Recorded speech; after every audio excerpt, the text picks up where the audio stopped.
হঠাৎ বমি করছে, আমি কিছু বুঝতে পারছি না।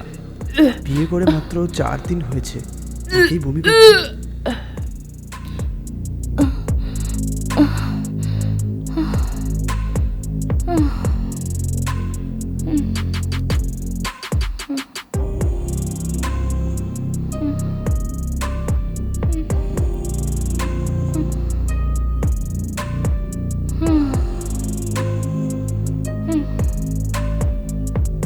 বাপরে, কি হয়েছে সীতা? জানি না কি হয়েছে, বমি পাচ্ছে। কিন্তু বমি এখন কেন? হ্যাঁ, সকালে কি খেয়েছো? সকালে আমি ইডলি খেয়েছিলাম। ইডলি খেয়েছো? কোনো ফুড পয়জনের চান্স আছে নাকি?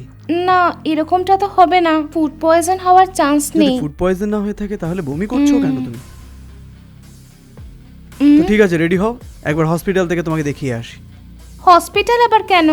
আমি তো ঠিকই আছি না। কি বলছো তুমি? এতবার বমি করছো আর তুমি হসপিটালে যাবে না? শুধু বমি হওয়ার জন্য কেউ হসপিটালে যায় নাকি? ওখানে আমার চেনাশুনো একটা ডাক্তার আছেন, চলো ওকে ফোন করে যাচ্ছি। এগুলোর কোনো দরকার নেই, আমি বলছি কেন? না। এখন ডাক্তার এসে কি করবে? আমি তো বলছি আমি ঠিক আছি, কোনো কারণ ছাড়াই মাথা। আরে এরকম না, ফুড পয়জন তো খুব ডেঞ্জারাস জিনিস, সেই জন্যই আমি বলছি। আসলে কি বলুন তো, এটা না ফুড পয়জনের জন্য হওয়া বমি নয়। তাহলে তুমি বমি করছো কেন?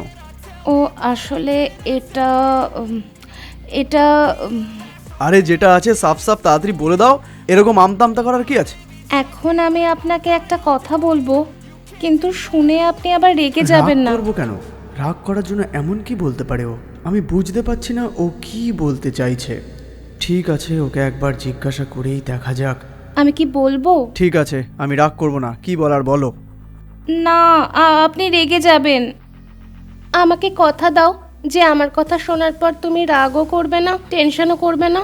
ঠিক আছে, আমি রাগ করবো না তোমার উপর। সত্যিই তো? ঠিক আছে, তুমি হাত আগে করো, আমি প্রমিস করছি। পাক্কা বলছেন তো? একদম। আপনি রাগ রাগ করবো না। করবেন না তো?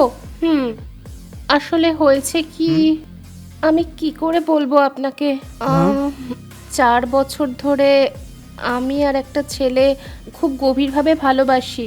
হ্যাঁ? 4 মাস আগে আমাদের দুজনের বিয়েও হয়ে গেছে, আর এখন আমি 4 মাসের প্রেগনেন্ট। আমার বাড়ির লোক আমাকে ওর থেকে আলাদা করে আপনার সঙ্গে বিয়ে দিয়ে দিয়েছে। আমার মা বাবার পয়সা আর জিনিসপত্রের এ জন্য ভগবান। আপনিও বিয়ে করে নিয়েছেন।